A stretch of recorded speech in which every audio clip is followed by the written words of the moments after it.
vous courez encore. Après un meilleur salaire, un meilleur corps, un amour plus grand, une maison plus claire. Vous avez atteint certaines de ces choses et vous avez remarqué, chaque fois, le même silence qui revient après la fête. Le même vide discret qui se réinstalle au fond de la poitrine, comme un locataire que rien ne dérange. Et si le problème n'était pas que le bonheur vous échappe, mais que vous vous trompez entièrement sur ce qu'il est, sur l'endroit d'où il vient. Je voudrais vous parler ce soir d'un homme qui a consacré sa vie à répondre à cette question. Il s'appelait Omran Mikhail Aïvanhov, philosophe franco-bulgare, et entre 1937 et 1986, il a donné près de 5000 conférences sans jamais écrire un seul mot. Tout ce qu'il a transmis était paroles vivantes, souffle adressé à des visages présents, transcrit ensuite par ceux qui l'écoutaient. Parmi ces transcriptions, il en est une, courte, 30 pages à peine, qui porte un titre troublant. Le devoir d'être heureux. Pesez ces mots. Pas le droit d'être heureux. Pas la chance. Le devoir. Comme si être malheureux n'était pas seulement une souffrance personnelle, mais un manquement. Une dette que l'on contracte envers soi-même et envers tous ceux que l'on croise. Aïvanhov écrivait, ou plutôt disait, que le bonheur est si difficile à trouver parce que nous l'attendons comme on attend un colis, un bus, une personne. Mais le bonheur ne vient pas. Il ne viendra jamais de l'extérieur. Et c'est cette idée, simple comme une évidence et pourtant renversante, que je voudrais déplier avec vous. Nous allons traverser ensemble 4 territoires. D'abord, le grand renversement. Cette révolution du regard qui consiste à chercher au-dedans ce que l'on attend du dehors. Puis la dimension inattendue du bonheur comme acte de générosité. Comme cadeau que vous faites aux autres en prenant soin de votre propre lumière. Ensuite, 4 outils concrets. 4 gestes simples que chacun peut poser dès ce soir. Et enfin, une invitation, la plus douce et la plus exigeante qui soit. Installez-vous. Respirez. Ce qui suit n'est ni une leçon, ni un programme. C'est une conversation entre amis, au bord de quelque chose d'essentiel.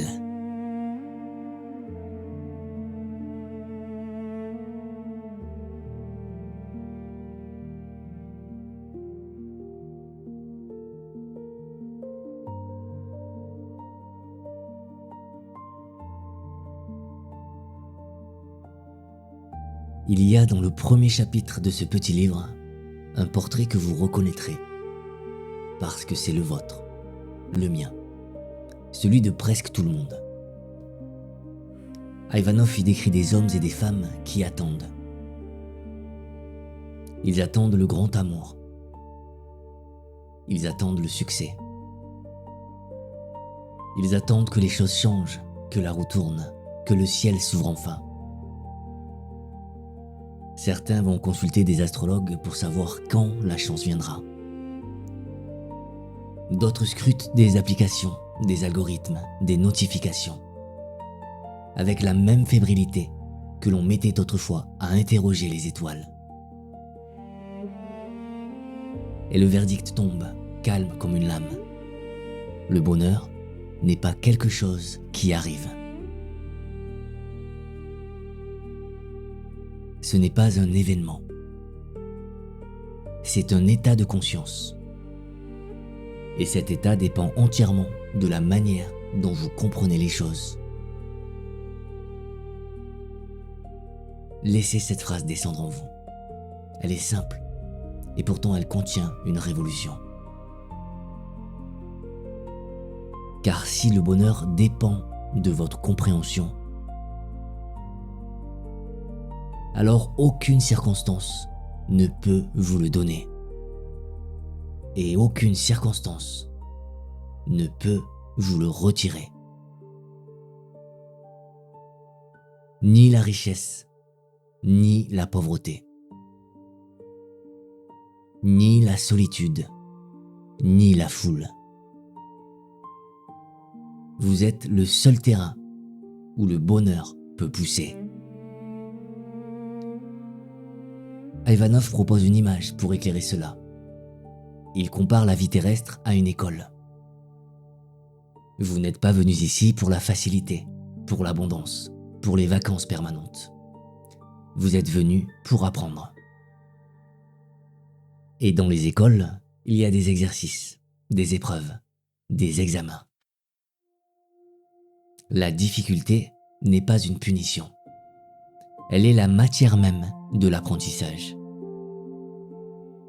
Les seuls qui progressent sont ceux qui acceptent de travailler avec ce qui leur est donné, y compris ce qui est rugueux, y compris ce qui blesse.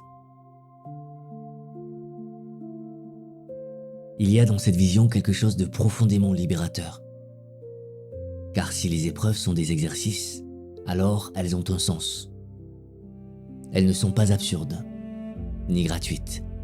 Elles ne tombent pas sur vous comme une malédiction aveugle. Elles vous sculptent. Et celui qui comprend cela cesse de se battre contre la vie. Il commence à danser avec elle. Mais Ivanov va plus loin encore. Et c'est ici que son enseignement devient d'une simplicité lumineuse. Il dit :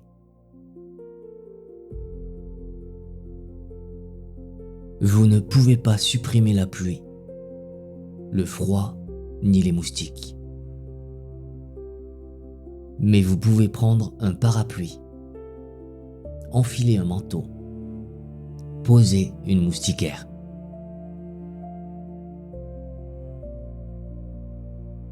De même, vous ne pouvez pas supprimer les soucis, les pertes, les trahisons, les deuils. Ils font partie du paysage de l'existence. Lutter contre eux vous épuisera, vous brisera, et ils seront toujours là le lendemain matin. La sagesse ne consiste pas à combattre les difficultés. Elle consiste à s'équiper. Et s'équiper, dans le langage d'Ivanov, cela veut dire développer vos ressources intérieures. Ces trésors que vous portez en vous et que vous négligez parce que vous courez après les biens du dehors. Il parle de richesse psychique, de force affective, de réserve spirituelle, tout ce qui forme la trame invisible de votre être profond. Vous possédez un patrimoine immense et vous vivez comme un mendiant assis sur un coffre d'or parce que personne ne vous a appris à l'ouvrir. Changer son regard, voilà le premier geste. Non pas changer le monde, mais changer les yeux avec lesquels on le regarde. Ce n'est ni de la résignation, ni une passivité molle qui accepte tout par fatigue. Ce n'est pas non plus de l'optimisme béat, cette gaieté de surface qui refuse de voir la nuit. C'est un acte de lucidité, le plus exigeant de tous. C'est comprendre, dans sa chair et pas seulement dans sa tête, que la source ne se trouve pas dans le paysage, mais dans celui qui le contemple. Et que cette source, une fois trouvée, rien ne peut la tarir.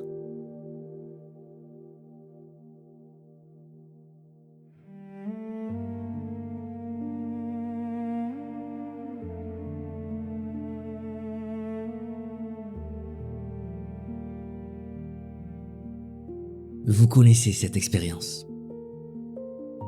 Quelqu'un entre dans la pièce et l'air change. Quelqu'un pousse la porte et quelque chose s'alourdit. Ce n'est pas une question de mots, ce n'est pas une question de geste, c'est quelque chose de plus subtil. Une sorte de climat que chaque être humain porte en lui, comme un parfum ou comme une ombre. Il y a des gens qui illuminent les lieux qu'ils traversent. Et il y a des gens qui les assombrissent, sans même le vouloir, par le poids de leurs plaintes, par la gravité de leurs soupirs, par cette habitude tenace de ruminer le manque. C'est ici que le titre de ce fascicule prend toute sa profondeur. Le bonheur n'est pas un luxe personnel. Il n'est pas un caprice. Il n'est pas un confort que l'on s'offre quand tout va bien. Le bonheur est un acte de générosité.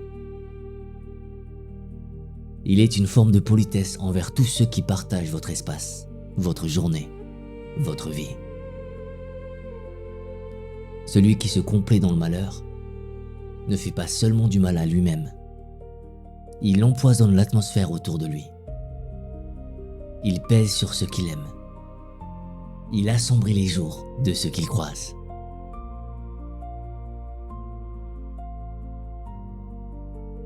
Ivanov développe un concept saisissant, celui d'atmosphère psychique. Vos pensées et vos sentiments ne restent pas enfermés à l'intérieur de votre crâne. Ils rayonnent. Ils se diffusent. Ils touchent les autres avant même que vous ayez ouvert la bouche. Vous êtes un émetteur permanent, dit-il.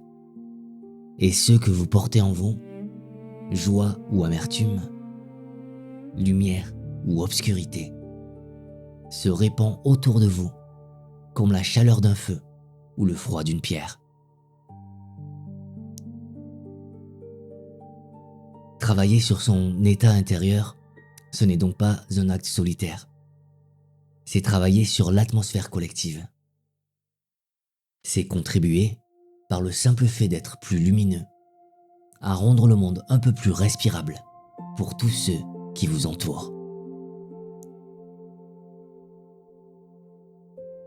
Et la science contemporaine, sans le savoir, donne raison à cette intuition.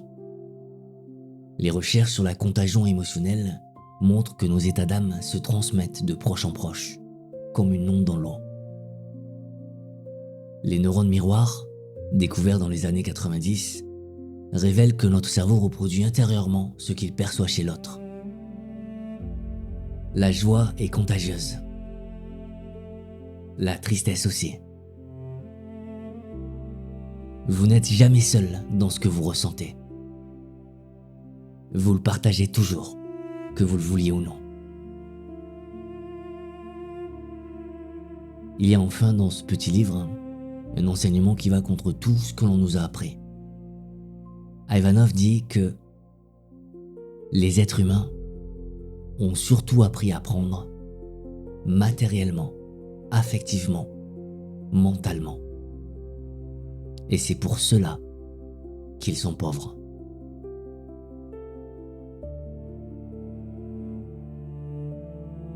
La richesse véritable naît du don.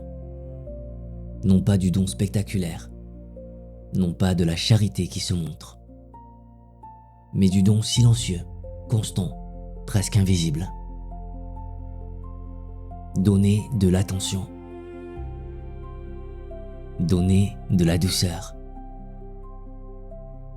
Donner un regard qui voit vraiment. Donner une oreille qui écoute vraiment. Et voici le paradoxe le plus beau. Plus vous donnez, plus la source se renouvelle. Ce que vous offrez ne vous appauvrit pas. Il creuse en vous un espace plus vaste.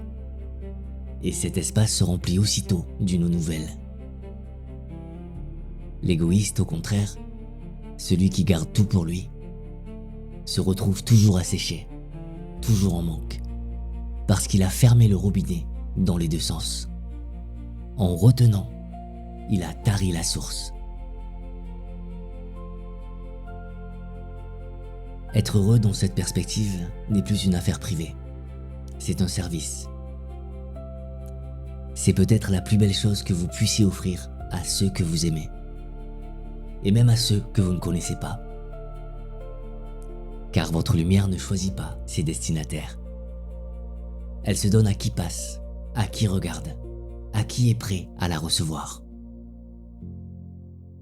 Comme le soleil ne demande pas son nom à celui qu'il réchauffe.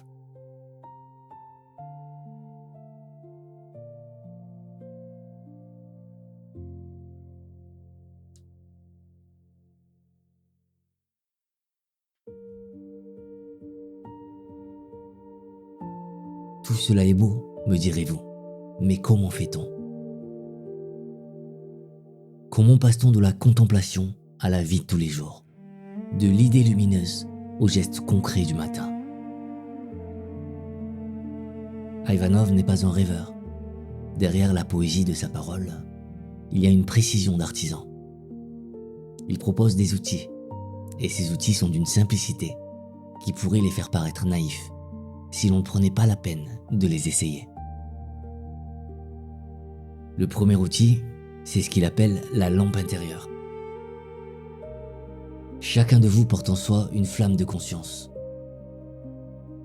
Elle est toujours là, même quand vous l'oubliez, même quand le vent des soucis la fait vaciller. Le bonheur consiste à la garder allumée, non pas par un effort de volonté crispée, mais par une attention douce, une vigilance tendre, un lien maintenu avec cette part de vous qui est plus vaste que vos problèmes. Ivanov disait que l'amour ne doit pas être attendu de l'extérieur. Il faut le laisser sortir, le laisser se manifester de l'intérieur. Cela peut commencer par quelque chose d'aussi simple que 5 minutes de silence le matin, avant que le monde ne s'empare de vous. Ou par la contemplation du lever du soleil. Une pratique qu'Ivanov chérissait entre toutes, parce que le soleil, chaque matin, vous rappelle que la lumière revient toujours. Le deuxième outil, c'est le pouvoir du geste simple. Un sourire offert à un inconnu. Un mot bienveillant glissé dans une conversation. Un regard posé sur quelqu'un avec une vraie présence. Au lieu de cette attention distraite que nous donnons à la plupart des gens, la plupart du temps. Le bonheur ne se construit pas dans le spectaculaire. Il se construit dans l'infiniment petit, dans la répétition patiente du geste juste. Ivanov acceptait cette idée avec une sérénité désarmante. Des méthodes très simples peuvent avoir de très grandes conséquences. La grandeur est dans la constance, non dans l'éclat.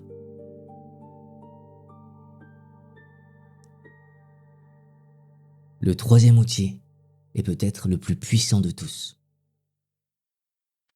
C'est la reconnaissance. La gratitude. L'attention humaine est naturellement captée par le manque, par ce qui fait défaut, par la chaise vide plutôt que la table servie. La reconnaissance opère un basculement radical. Elle redirige le regard vers ce qui est là, vers ce qui fonctionne, vers ce qui est beau dans votre vie à cet instant précis. Ce n'est pas de la naïveté, c'est un acte de lucidité supérieure, parce qu'il faut plus de courage pour voir le beau que pour dénoncer le laid. Ivanov anticipait de plusieurs décennies ce que les recherches en psychologie positive, celles de Martin Seligman, de Robert Emmons, confirmeraient plus tard. La gratitude pratiquée régulièrement transforme la chimie même de l'être. Elle n'embellit pas le réel. Elle vous donne les yeux pour le voir tel qu'il est, dans sa plénitude. Le quatrième outil, enfin, est un exercice de mémoire. Ivanov invite chacun, le soir venu, à fermer les yeux et à se souvenir d'un moment de joie. Un vrai moment vécu, ressenti dans le corps et dans le cœur. L'éclat d'un rire partagé. La douceur d'une main posée sur la vôtre. La beauté d'un paysage qui vous a coupé le souffle. Et de le revivre, de le laisser remonter, de le laisser irradier le présent. Le bonheur n'est pas toujours à inventer. Il est souvent déjà là, déposé dans votre mémoire, comme un trésor dans un coffre. Et il ne demande qu'à être ouvert. Quelques minutes suffisent. Quelques minutes chaque soir. Pour se rappeler que la joie n'est pas un étranger. Qu'elle est une vieille amie qui attend votre appel.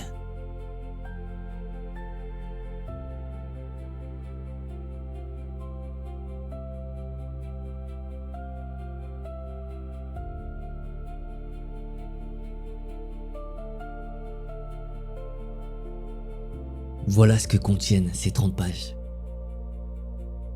Le bonheur ne viendra pas du dehors. Il est un état de conscience que vous cultivez ou que vous laissez en friche. Les épreuves ne sont pas des ennemis. Elles sont les exercices de cette grande école qu'est la vie. Être heureux n'est pas un caprice. C'est un devoir envers tous ceux qui vous entourent. Un acte de fraternité silencieux. Et 4 gestes suffisent pour commencer. Allumez votre lampe intérieure. Offrir la bonté du geste simple. Pratiquer la gratitude comme un art quotidien. Et retrouver dans votre mémoire les moments de joie qui demandent à revivre.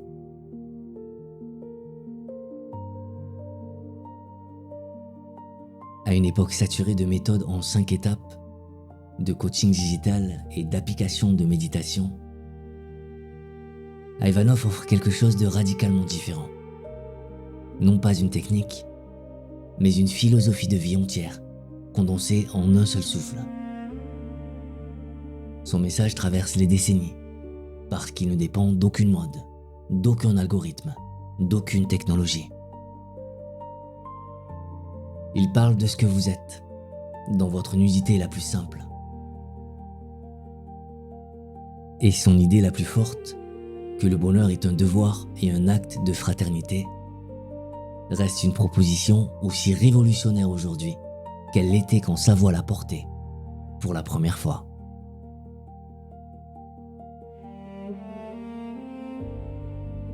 Alors ce soir, avant de vous endormir, je vous laisse avec un seul geste.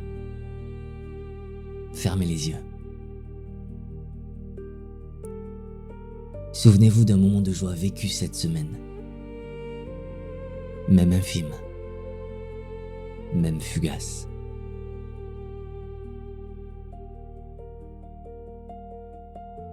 Laissez-le remonter.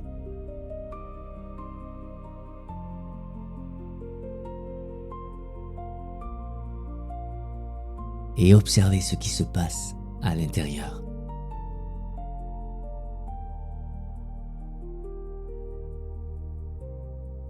Le bonheur, selon Ivanov, commence toujours par un mouvement aussi discret que celui-là.